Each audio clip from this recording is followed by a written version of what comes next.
Hello sir আসসালামু আলাইকুম sir. কে তুমি? স্যার আমি মেজর মনসুর স্যার। তোমাকে আমি গতকালকে ফোন দিছি না, তুমি রিং ব্যাক করো নাই কেন? স্যার আমি আজকে এখন খেয়াল করলাম, আমি খেয়াল করি নাই স্যার। এখন খেয়াল করছো কেন? তোমাকে গতকালকে আমি রিং দিয়েছি, point to pick up the phone. Sir phone করছে? আমি তো স্যার গতকালে খেয়াল করি নাই স্যার, আমি গতকালে ঘুমাই গেছিলাম। তুমি কোন করছে এটা বলো, তুমি খেয়াল করো না কেন? কোথায় ঘুমিয়ে গেছিলে তুমি? স্যার আমি গতকালকে একটু অসুস্থ ছিলাম বলে আমি শুয়ে পড়ছিলাম স্যার। হ্যাঁ, তারপরে then why did you call me in the morning? আমি স্যার এটা খেয়াল করি নাই যে আপনার কল আসছে, আমি খেয়াল পুরোটা করতে তোমরা পারিনি, খেয়াল স্যার। করবে না, তোমরা রিক্রুটিং অফিসার তো, সেই জন্য তোমরা খেয়াল করো না, বিকজ তোমাদের পোতা বড় হয়ে গেছে। তোমরা যখন টাকা পয়সা নিয়ে লোক ভর্তি করো তখন আর সমস্যা হয় না। তুমি একটা চিঠি লিখে পাঠাইছো যে পিটিতে ফেল, পুশ আপে fail.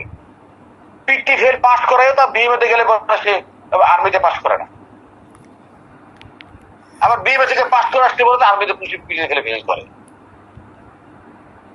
You didn't feel like to give a call even. You're so fun, Naka. তুই কোন পড়ছে?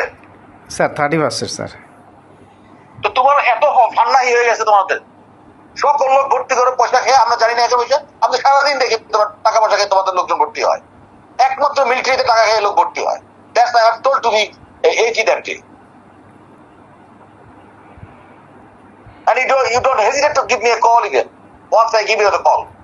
And this is a government phone allotted to you.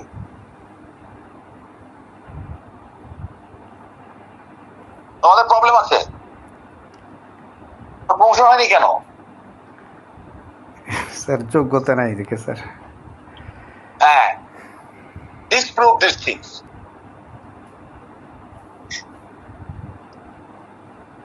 তোমাদের মতো অফিসে রিক্রুটমেন্টে রাখা উচিত কিনা দেখা ডাউট।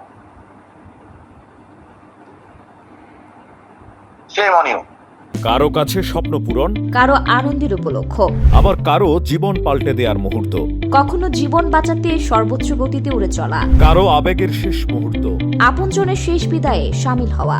এমন সব ইচ্ছে পূরণে সর্বনিম্ন ভাড়ায় দ্রুতগতির বাহন প্রবাসীর হেলিকপ্টার। আপনার প্রয়োজনে যোগাযোগ করুন আমাদের হটলাইনে।